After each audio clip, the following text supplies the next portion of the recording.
Hello, everyone, and welcome to today's Insightful Accountant webinar. Will retail rebound this holiday season and into 2021? Get the goods to grow your practice in the retail and e-commerce niche. Sponsored by Divvy. Insightful Accountant is an online news and information source written for small business advisors interested in the latest news and offerings in accounting technology. My name is Emily Hedrick, and I'll be your webinar host. If you have any questions during the session, please enter them in the Q&A box and we'll try to address them. Everyone that has registered will receive a follow-up email with the handout and recording later today. Today's speaker is Gaynor Melke. She is the chief guide at the Bonafide Business Guide, a business consulting firm, and owner of Charisma Inc. LLC, a digital marketing agency specializing in niche marketing and sales strategy for the accounting profession. She is a certified business coach and has over 20 years of experience in providing business strategy and B2B marketing services to professional service firms in the accounting and finance sectors. Her clients include independent CPA firms, vendors serving the accounting profession, and community banks and credit unions. Thank you, Gaynor, for being here with us today. And when you're ready, you can get started. Well, thank you, Emily, and welcome everybody and happy holidays. We're just getting off what might be the biggest shopping day of the year, if not ever, which was Thanksgiving Day 2020. And so it seems only perfect that we're going to be exploring how to grow your practice in the retail and e-commerce niche today. And I know that there's some controversy about niche versus niche. I say niche because it rhymes with rich. So just to kind of expand a little bit on what Emily had mentioned about me, I work with accounting firms and really help to deepen their businesses within certain niches. And so that's my passion. And I just wanted to spend a minute talking about the power of a niche, whether it's retail and e-commerce. We did a webinar a couple weeks ago on the construction niche. Seems like in the past 5 years, all firms are getting into specialization. And of course, that's important because we can charge more for services that way. And we can also be more efficient with our marketing. And it's also easier to leverage referrals and word of mouth as well. And another benefit is obviously that services can be more easily made into products, and workflow can be standardized as well. But I think the real power of having a niche, whether it's retail and e-commerce or some other vertical, is that you have the opportunity as an accounting professional to be the trusted advisor, thought leader, and really deliver more value as well. So the question that I always ask during either niche webinars or when I'm working with clients is, how deep do you want to go into your niche? Do you like having retail and e-commerce clients, or do you really love them? Because from a niche perspective, the deeper you get and the more you become involved in your client's world, the more successful you're going to be from an ROI standpoint. So, I call it passion niching as opposed to just attracting some clients that are like-minded, because the ideal niche is really an inch wide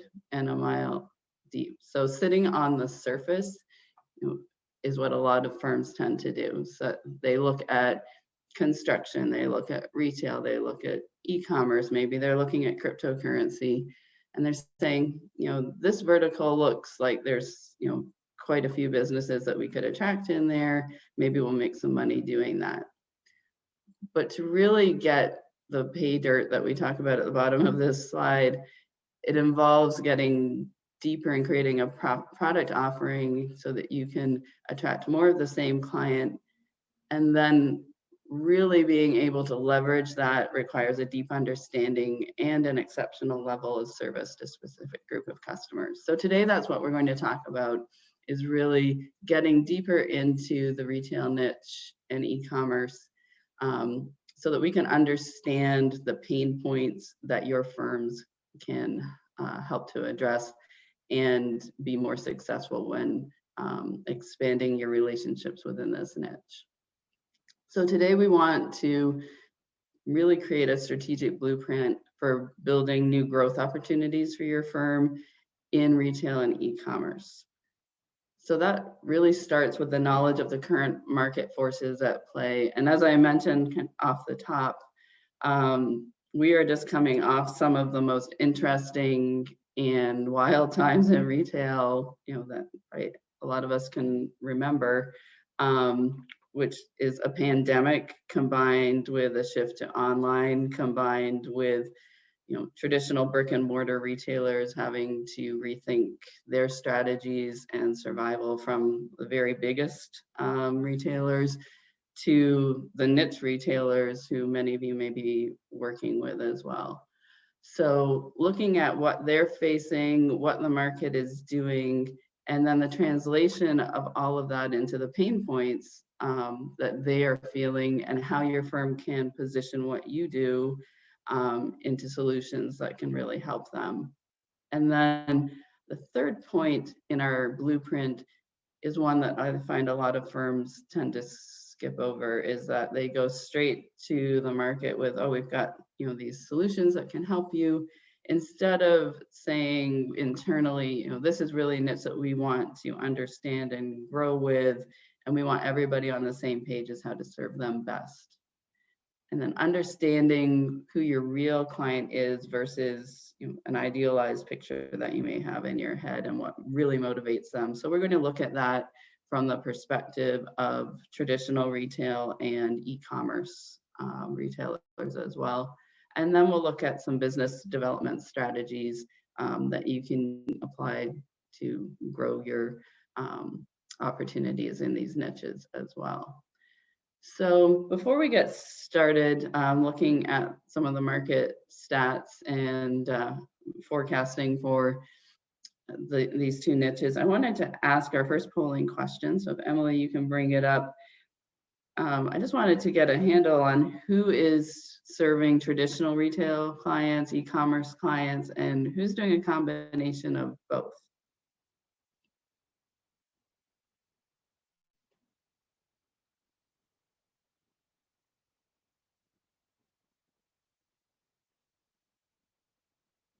So while you're answering that question, I just wanted to touch on a few points. I'm sure this isn't going to come as a surprise to anybody who's already in this vertical. Obviously, online is booming during the pandemic, and Thanksgiving was a perfect reminder of that. So it looks like e-commerce clients, 40%, both 40%, and then traditional retail, so 20%.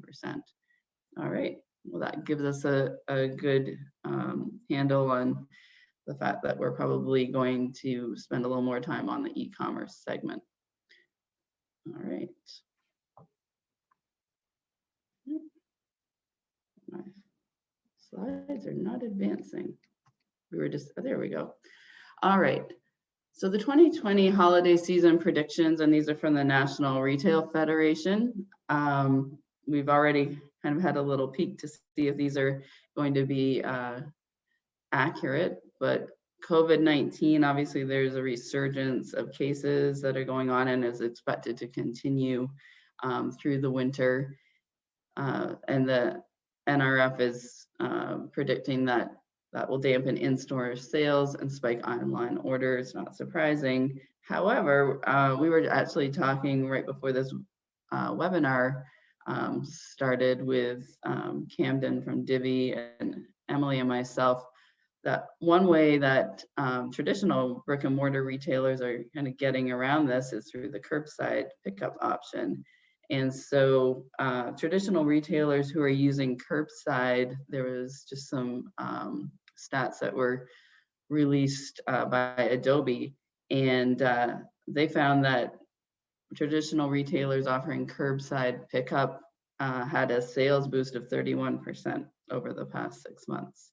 So that is certainly, if you're serving brick and mortar businesses, whether that's restaurants or smaller retailers, encouraging them to definitely provide those services is a good idea.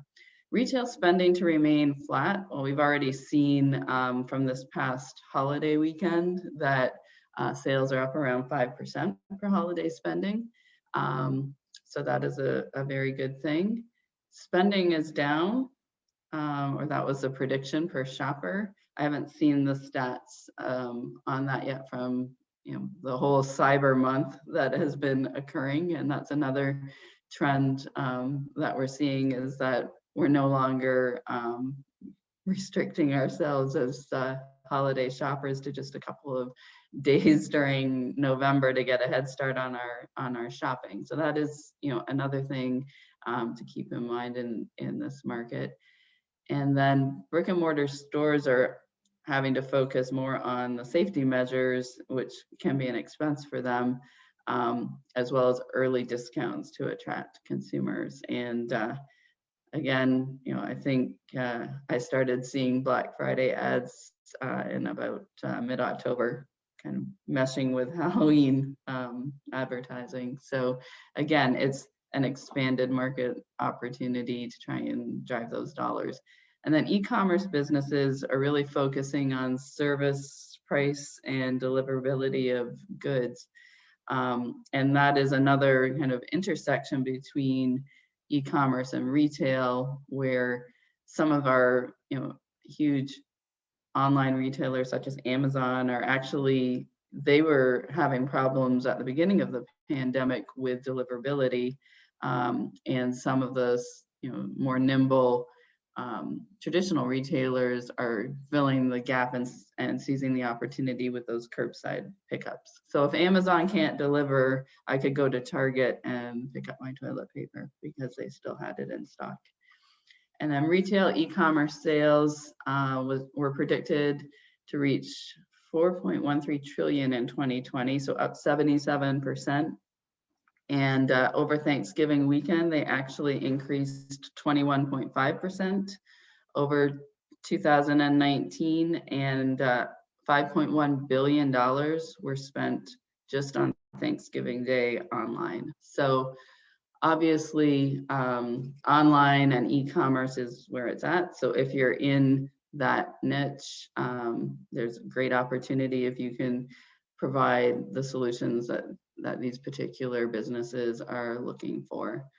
So online sales were above $2 billion per day leading up to Thanksgiving, and it was predicted that spending would top at least $3 billion daily, up to that Thanksgiving Day and then beyond during that week.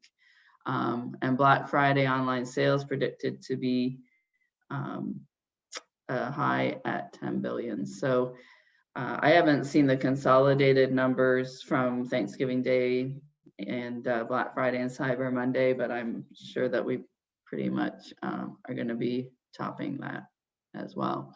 So just to make it even more clear, you can see the online trajectory versus offline, and this was, right when the COVID outbreak started, and traditional retail has rebounded, but again, if we have another rash of lockdowns in different states, we could see this happen as well. So moving on to 2021, it's predicted from Finances Online and Statista that the growth rate for traditional retail is 4% versus 15.5% in e-commerce. So that's not to say that we want to abandon, traditional retail as a niche at all, but there is an opportunity from a business advisory perspective to help some of these retail, traditional retailers either become a hybrid business where they're adding the online component, which of course requires a lot of different financial reporting and sales tools and expense management tools than traditional retail. So that's obviously a place where a technology advisor could also be very helpful. But if you are looking to get into a retail niche, obviously e-commerce, if you have the the goods to be able to serve them, is going to be a lot more immediate growth opportunities as well. So for 2021, the outlook that Moody's is projecting is 15% decline in operating profits for traditional retailers. And that's actually, while it's not a good thing by any stretch of the imagination, they were originally back in September predicting a drop of up to 30%. So that's an improvement at least. And then they're expecting the operating profit to improve around 20% next year. So we will see if that holds true. And then their analysts are also estimating a sales growth that's consistent with the slide that we just saw, a 3 to 5% in 2021. And obviously, the coronavirus is going to have a huge impact, recessionary caution, and then consumer stress, because people don't necessarily want to go into a store. They're stressed about their jobs and finances in general as well. So if you're dealing with any mall-based clients, you already know that they're being hit, especially in the discretionary sectors. Inventory, cost control issues, canceled supplier orders where they can't get the goods that they need.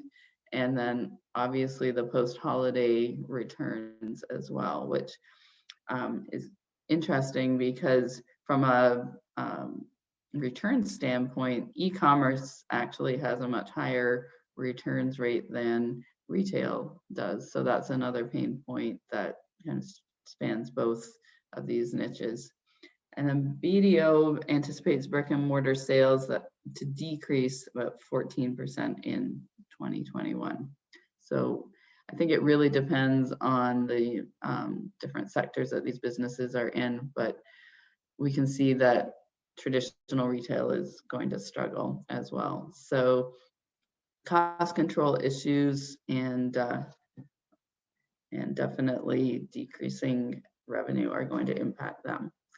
So let's take a look at the e-commerce market outlook, and it's by all reports looking pretty rosy. 80% of Americans will shop online, and I was just reading something the other day that there's a lot of people who have never shopped online, and now the genie's out of a bottle, so to speak, and so this is an area that's only going to grow. Of online shoppers in the US, 15% purchase items weekly and 28% monthly. I have been known to purchase daily, so I'm definitely one of Amazon's better Prime customers as well. So the top e-commerce products, just if you're looking to niche within your niche of e-commerce, fashion, people are buying clothes online, educational courses. So that could even span into business to business, trainers and consultants who are offering educational courses. Home and garden products, that was a huge boon at the beginning of the pandemic as well. And then media, books and music. And that's obviously where Amazon began, in Jeff Bezos' garage, selling books and music. So certainly still a very strong niche within the niche. And I just touched on the rate of return of purchases, which is obviously a issue from a financial standpoint, but 15 to 40% of online purchases are returned, and that's just during the regular shopping year. It's much higher during the holidays, and compare that to 5 to 10% of traditional retail sales. So that is definitely an area that needs to be looked at with the e-commerce clients as well. So pre-tax season, we're getting really close, obviously, to the kickoff of tax season. But given all of that market data and the position that traditional retailers and e-commerce entities are in, this is where we want to start taking a look to see how you as accounting firms can position your products to better ease some of the pain that your clients in these sectors are feeling. So obviously end of the year reporting to assess the impact of ongoing overhead costs for traditional retailers, whether that's payroll, paying hourly employees, real estate and lease agreements, and how do they balance all of that when they have declines in revenue. So they'll be looking to you for that advice. Obviously, monthly accounting and back office services focused on inventory management, cash flow management, and expense control. And then 2021 financial projections with business advisory services. If you're working within restaurants, within traditional retail as well, hopefully you've probably already had some of these conversations at the beginning of the pandemic as well. And Camden from Dibby was talking with us, as we were getting ready for the webinar to begin, and he was mentioning that in the retail sector with their customers, they have a lot of restaurants that are doing really, really well because they are doing more takeout orders, have less overhead as far as employees go, and so they're able to really increase their profit. So there are some silver linings. It's just a matter of businesses having an advisor who can help them navigate and leverage them as well. So Emily, are there any questions popping up? I'm going to take a break for a minute. Nothing so far. Nothing. All right. So I'm going to move on to our second polling question then.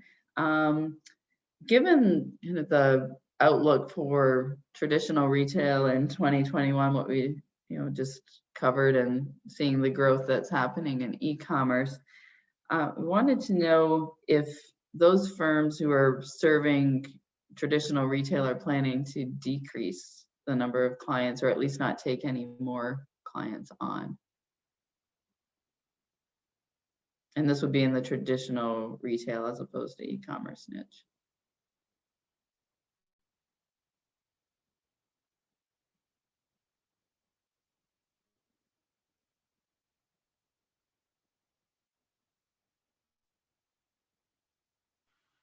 Give just a few more seconds before we close it up.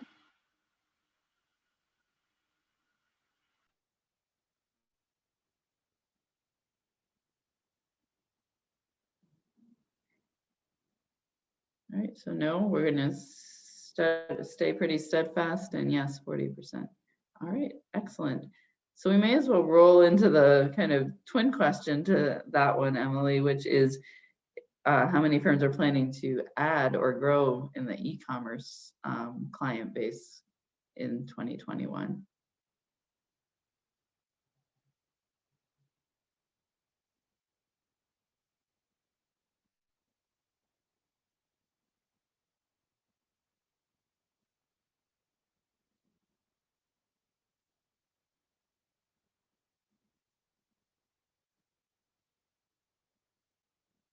All right, so yes, there's definitely a correlation, I'm sure, between the increase there in the booming e-commerce market. So that's great.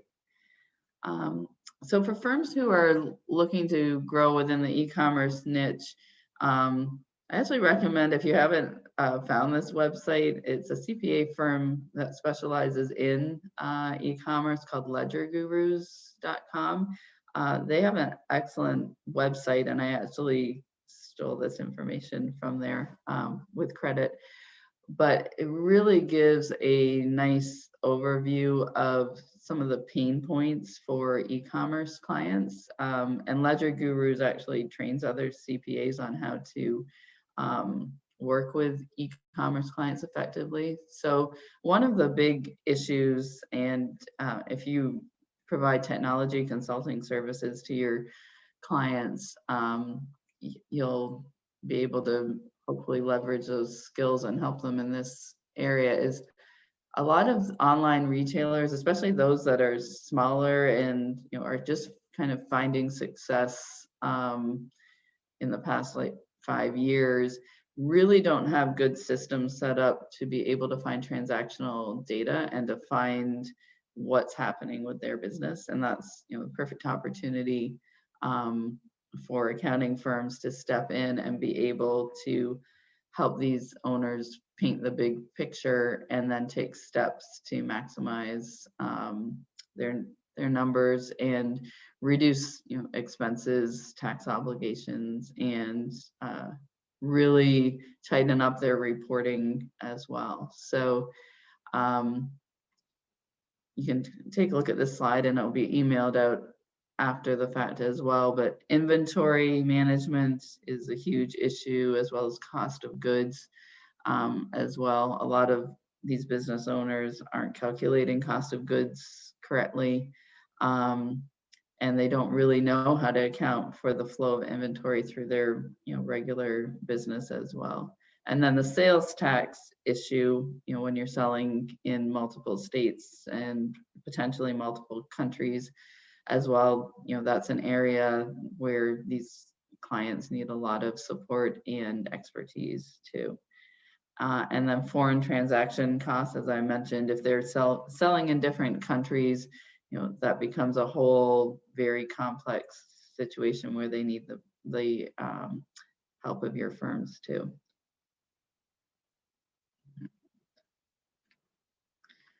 All right, so just to sum those up from that chart, some of the pain points that when we're talking and marketing to these e-commerce and traditional retailers to a certain extent, that your firm can really leverage the niche and create more standardized product offerings around would be the sales tax liabilities, inventory management, tracking seller fees is another important avenue, whether they're on Amazon or Shopify or, you know, other platforms where they need to be able to understand how those fees impact expenses and the like. Managing the impact of returns, as we talked about, transitioning them into digital instead of manual data entry as well, because even though a lot of these e-commerce businesses are very tech savvy on the platforms and the selling aspect on the financial management piece, they're actually, you know, small business owners who have the same limits in what they know about financial management. And that's why, you know, working with a CPA, accountant, or, you know, bookkeeper can really help them get a handle on their business as well. And then leveraging and creating access to their financial data. A lot of them will have very disparate systems that they're using. And if you can provide the big picture, help them understand it, and then take the burden off them for those day-to-day management of the back office and accounting and taxes, you know, that could be of a great value to them as well. And then, of course, end of the year planning opportunities. Obviously, we're getting down to the last few weeks for this, but there may be another federal relief package on the way. I was just reading about that this morning. It looks like perhaps in the next couple of weeks we'll get something through. So obviously there's supporting them with any applications that they're going to be making, managing the impact of any current PPP loan forgiveness on their tax and overall financial position, and then also helping them to partner with bankers and other financial professionals to help them navigate 2021 once this, you know, holiday rush has died down as well. And then also helping them find and use more effective tools for point of sale, expense management like Divvy, and potentially e-commerce opportunities as well. And we'll just touch on this briefly, but it's a point that I always like to bring up when we're talking about niches, because so many of our CPA firms that we work with and talk to really feel like they already know who their customers are, and they do to a certain extent from a generalized picture, but where you can really make a difference to your ROI and your success in a niche is understanding what the real pain clients are having and what motivates them to want to work with you as well. So this is really just some food for thought as we've been discussing the impact of the market on traditional retail and e-commerce businesses as well. Things that you might want to take a look at beyond just the market environment, what their pain points are, the solutions that you offer. And this is where getting even deeper into the niche really can make a difference, because when you're marketing to e-commerce and traditional retailers, they want to know that you truly understand what their problems are, how their business runs, and beyond that, who they are as well. So what challenges are they facing? We've already talked about that quite a bit. What are their pain points? But also, a traditional retailer is spending, oftentimes 12 to 18 hours a day, working on their business. Online retailers are, having to manage all these different platforms. Having a true understanding of what their daily life looks like can really benefit your firm, because you will be able to connect with them on a deeper level and provide the kind of support that they need. And it's a real relationship as opposed to just a transactional one as well. So what problems can your firm uniquely solve for retail and e-commerce clients? That's another question to ask. And there's a kind of survival mode for traditional retailers in some cases, whether they're in a growth mode. These are all ways to categorize clients beyond just the services that they're offering. And if they're adaptive, we kind of talked about this, a great opportunity for CPA firms and accounting firms and technology advisors is helping non-traditional or traditional retailers transition over to e-commerce services where that's appropriate, and even helping the e-commerce businesses transition over from being kind of a digital entrepreneur that's kind of just winging it to a real professional business that has all of its financial management, sales tax, and business acumen in order as well. So beyond just the transactional services like accounting, payroll, and those sorts of things, really start thinking about those client advisory services and how you can help your clients in these niches increase and improve their own businesses too. So just an example, retailers will want your help, and if they're willing to pay for it, it's a match made in heaven as well. So here's some more ideas on how to position your services to help retail clients solve their problems. And this is really the fundamentals of marketing in any niche. And it's taking what is the pain point and then what can you do that addresses it. So, if your traditional retailers are having a cash flow crunch, you can help them through monthly accounting, outsource CFO to help smooth that out and find strategies to help them through it. Expense management, really tracking all of the expenses, bill pay, and then tools that they can use such as Divvy. And then payroll expense and compliance management, obviously, payroll services, uncertainty about income tax implications, and just a lot of smaller business owners, they're not financial management experts. They're looking to you, and again, that tax planning and advisory services is a place that has a lot of opportunity in it.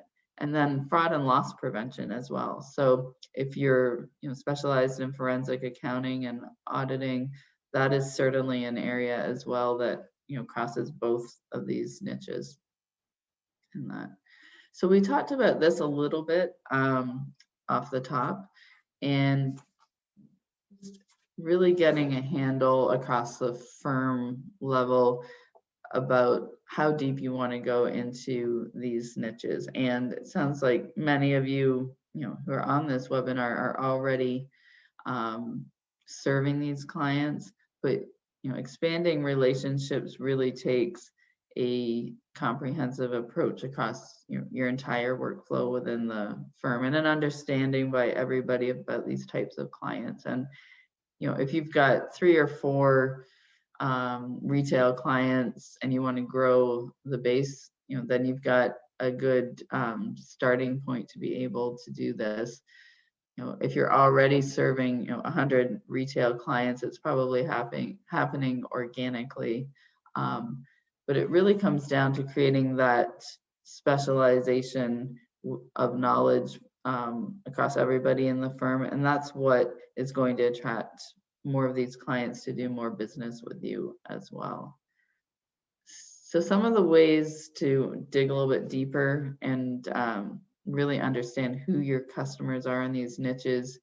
Obviously, we're not going to be doing a lot of in-person networking, but if you're working with traditional retailers, going to Chamber of Commerce events and things like that can be helpful. Surveys, reviews online is another great way. Just reading about both your clients and reviews that your firm gets. That's great feedback to really have a mutual understanding of each other. Focus groups, advisory boards, social media. Obviously, a lot of small businesses in the retail sector and online businesses as well are very active on social media. You can learn a lot about them just by taking a look at their Facebook pages and Instagram and Twitter, all of those platforms.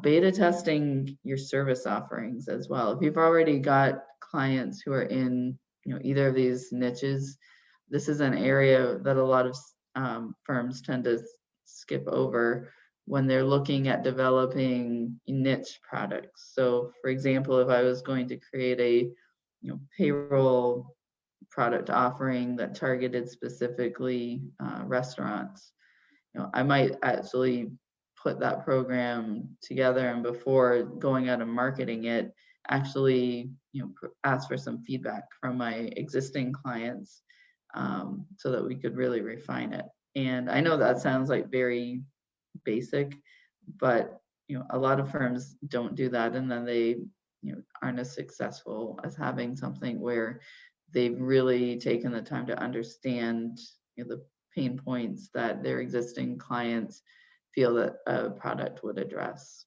as well. And then any feedback that you're getting from your existing clients as well can be really beneficial, whether it's positive or negative, in furthering your understanding too.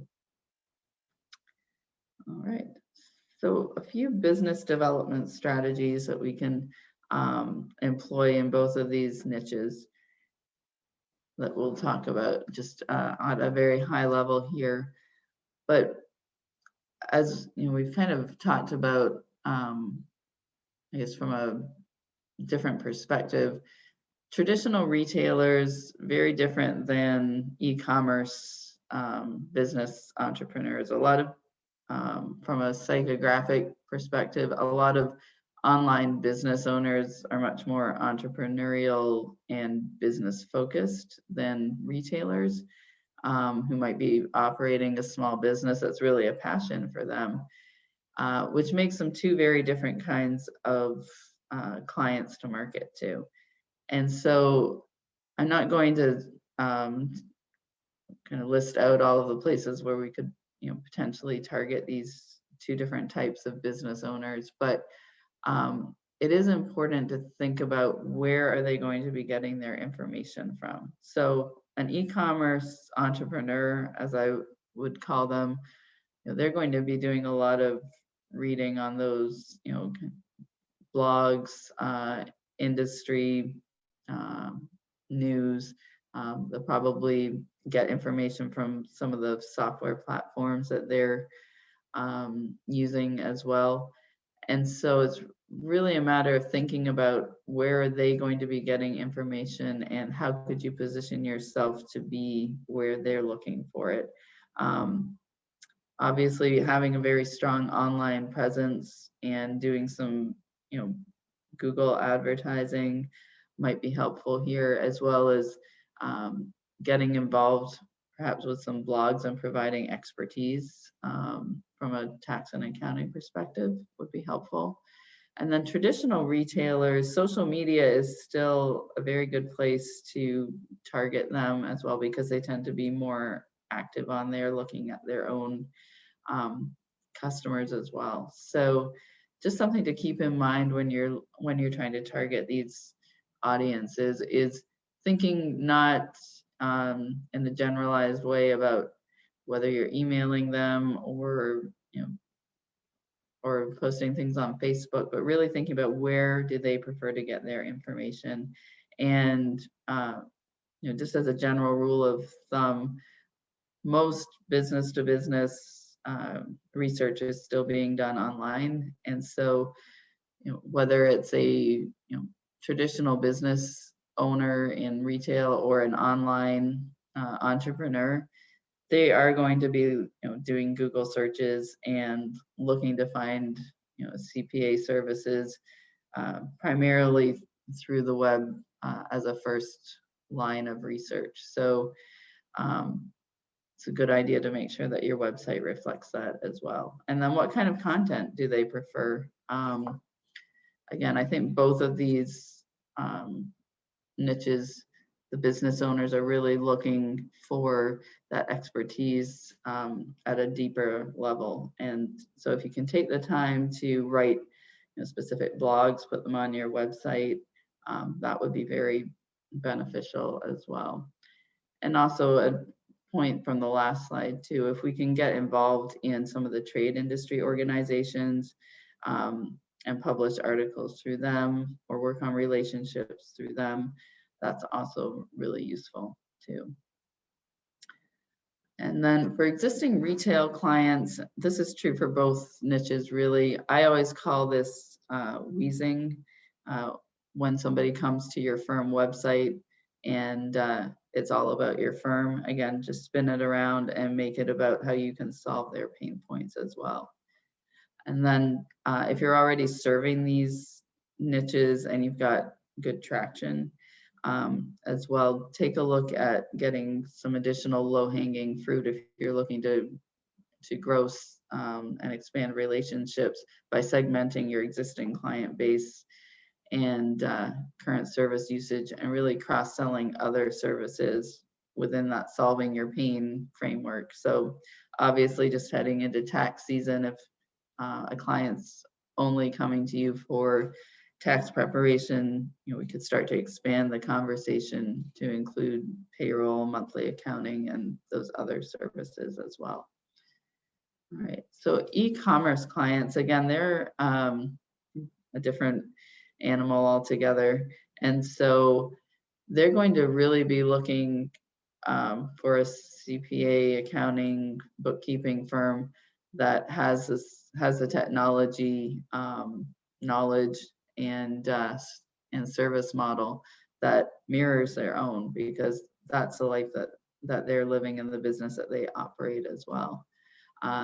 Important to learn the type of back-end sales systems that are most common for e-commerce entities as well, so that you can understand how they might be integrated with your back-end systems as well. We talked a little bit about sales tax compliance for online sellers as well. That's a really hot area for a lot of them. And then leveraging social media and learning the lingo of e-commerce, because obviously the more we know about our clients' world, the deeper in the niche we can go and the more we can leverage opportunities as well. So I'll take a break and we can just head to our last polling question, which is what services do you provide to your retail and e-commerce clients? we'll take a minute to get your responses to that.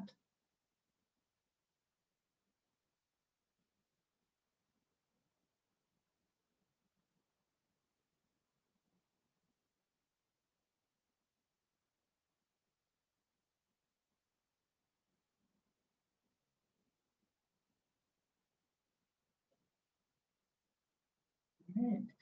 So outsourced accounting and bookkeeping is the winner. Advisory services. So it looks like many of you are already have a lot of good traction and robust relationships within these niches too.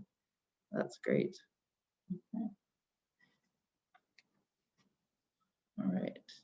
And then these are just a few other ideas, nothing that couldn't be used across other niches and with other clients as well. But if your firm has the capabilities just to do some informational videos and webinars, those can be very useful. Obviously, using year-end meetings and other touch points to expand relationships. We just talked about segmenting your client list, and whether you do email campaigns and a combination of maybe Zoom meetings as well.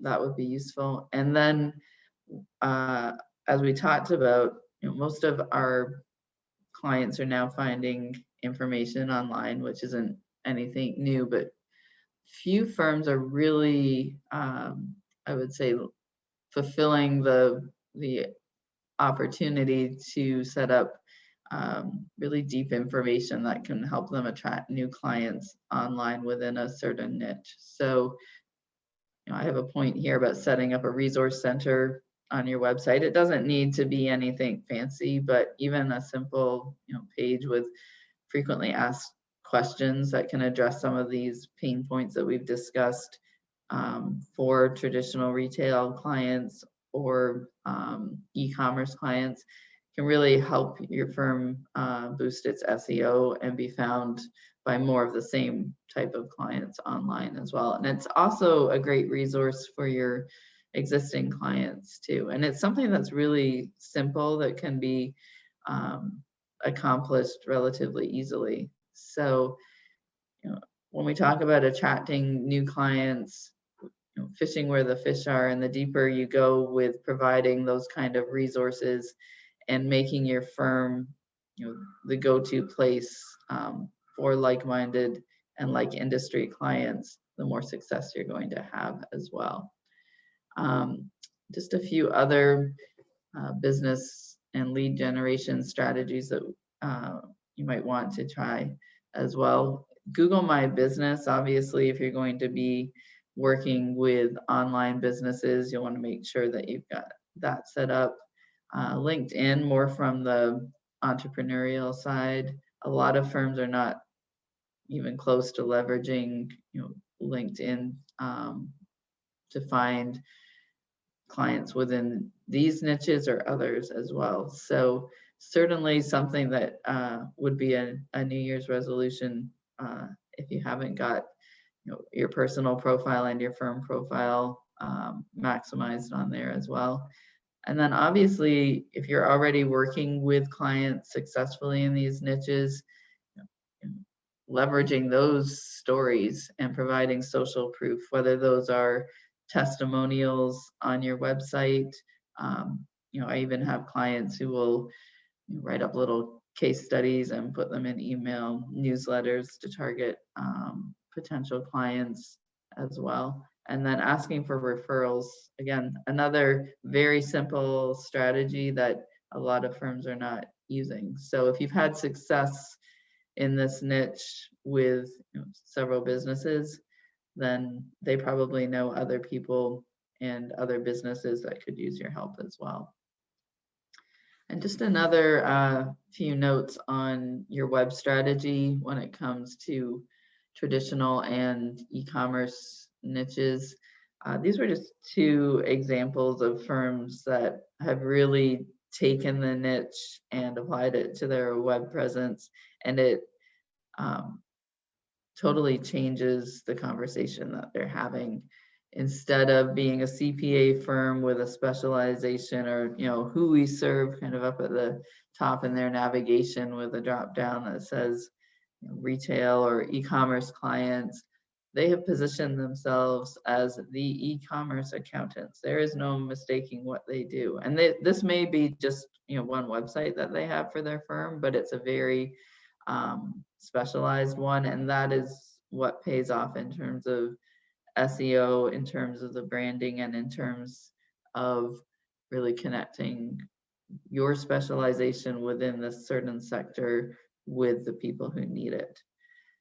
And then the second one here, Mazuma, they're talking about how they can help traditional retailers as well. So again, it's not fancy, but the content on here is going to help them from a search perspective online, and also positioning perspective too, because it shows that they have that specialization and they want to work with these businesses as well. And we've talked a lot about trade associations and different strategies in terms of social media and that. So these are all things that you can think about for 2021 as well. And there's nothing to say that you have to build everything to attract these type of clients. Obviously, having a good web presence is important, but there are lots of guest opportunities, whether it's on a podcast in the e-commerce industry or a webinar hosted by an industry association. Most of the time, if you do a little bit of research, you can find them, online very easily, and then just reach out and do a little bit of your own PR. And that can go a long way, far more than paying for, ads online. Or spending a lot of money to develop a fancy website as well. It's really positioning yourself as a thought leader, having that specialization within the niche, and showing that you're really connected and dedicated to helping them as well. So just to sum up, I'll ask the question that we talked about off the top, is to really think about how invested your firm is in serving the retail and e-commerce niches. And in 2021, given all of the market forces at play, how do you want to move forward in either expanding the relationships that you have already within these niches, perhaps transitioning away from traditional retail clients to more e-commerce clients, or helping your traditional retail clients incorporate some hybrid e-commerce business strategies, to help them hopefully survive and thrive as well. So knowing the numbers and how they impact your client's business is certainly going to help you help them, and then positioning your products and services as solutions to the pain they are feeling. And remembering that the best marketing and sales return on investment really comes from developing your reputation as being the go-to resource for the services that these clients need, and then getting involved in their world and showing that you understand their business, their lives, because so many of them are tied so closely together, and you want to help them improve from a financial standpoint. So instead of just thinking about the niche as an industry vertical, I would invite you to think of it as a passion for your firm, and passion each instead of just niching. So I'm going to wrap it up, and I'll send it over to Camden at Divi, and just wish everybody a happy holiday, and of course, happy shopping, however you choose to complete that mission. Thanks, Gaynor. Hey, Emily, would you mind, actually, Gaynor, would you mind giving me the sharing? I sure would. I'll stop sharing. Here you go. Thank you. And Emily, would you mind launching that first polling question?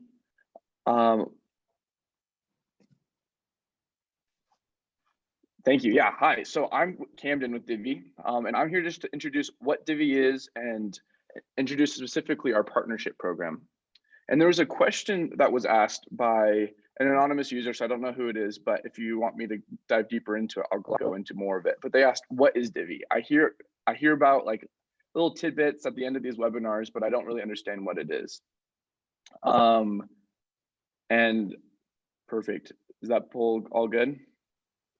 Right before I get into the. Let's see, I was gonna say, let's get a few more seconds. We need a few more answers. So everybody, if you'll just take a second and answer that question for us.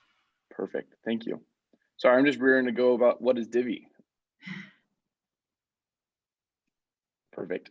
So Divi is a expense management system or expense management software that's tied to a corporate credit card. So expense management softwares that we see in the marketplace today are Expensify, Concur, or some other things that help track and manage your budgets or your expenses. And then what Divi does is we build upon that. We're an Expensify and a Concur, but we have a corporate credit card tied to it. So every time you swipe a card, all that transaction data is being brought into one platform, the Divi platform. And it allows you to track, understand what's happening in your client's finances. It helps your client understand where their money is being spent. It helps them know how much money they have left for the month. It helps them understand who's spending what and where and how they are spending. And Divi this is the platform. This is what we provide. We provide, like I just said, a corporate credit card. And we also provide a virtual credit card, which allows for spending on all types of platforms online, whether you're doing curbside or you're doing Amazon. We have them both. And we also we replace expense management softwares. Right? We level up people's firms, what they have, whether it just be an Excel spreadsheet or whether it just be an outdated or maybe a Goliath of the industry that's a little bit slow and it's not really adapting with the times. We offer a travel software, a travel platform that allows, when travel does happen, it allows you can book your flights or you can help your clients with their accommodations for their travel, and it's all on that Divi platform that it tracks all that data. We also have an AP solution, right, that allows bill pay. You can use that function within the Divi platform. We also provide a budgeting software that gives enforceable budgets, that allows you to control how much money your clients are spending and where it's being spent. And it helps, for example, let's just say you had $100,000 in your marketing budget. Your client's CMO couldn't go over that $100,000 because of Divi's enforceable budgets, right? You're able to control how much is being spent. You can promise your clients that they will not go over budget because it is impossible. We also integrate with accounting softwares. We integrate with QBO. We also have a team that helps our partners integrate with things like Xero and Sage and other accounting softwares like that. And just to keep it short, Divi is good for your firm, but it's even great for your clients, right? We have accounting firms that use us and love us, but we're here to help you become those financial advisors that you really are, right? To take away the hassle of building expense reports at the end of the month and that financial babysitting that you have to do, and really freeing up your time so that you can do what that CPAs are meant to do, to advise, to help, to share your wisdom, to really do what your clients have hired you to do. And if you have any questions or if you want to learn more, feel free to reach out to me, or feel free to check out our website. We have an entire team of people that are just here to help just talk people through what Divi is. We're a free product. We have no contracts. It's very, very low commitment. You can enter, you can give, or you cannot. It's just, if you're interested about learning a little bit more, feel free to check us out. And with that, Emily, would you mind sending in that last polling question about just kind of like how likely are you to really, the accounting software. Thank you. Which accounting softwares do you use? And as we're building out, more integrations, what kind of integrations would you hope to see at a platform like Divi?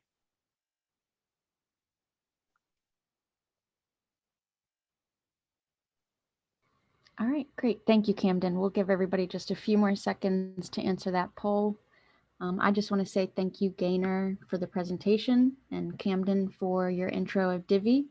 Everyone, I will get the webinar recording and the handout to everyone here later today. And I'll also attach the Divi partner program information and Camden's information in case you would like to reach out to him. Thank you, Gaynor, Emily. Camden, yeah, I was going to say anything. Any last words? Thank you and happy holidays. Yeah, thank you. Happy holidays. Great. Thank you guys so much. And we hope to see you all at the next Insightful Accountant webinar. Have a great day. Take care.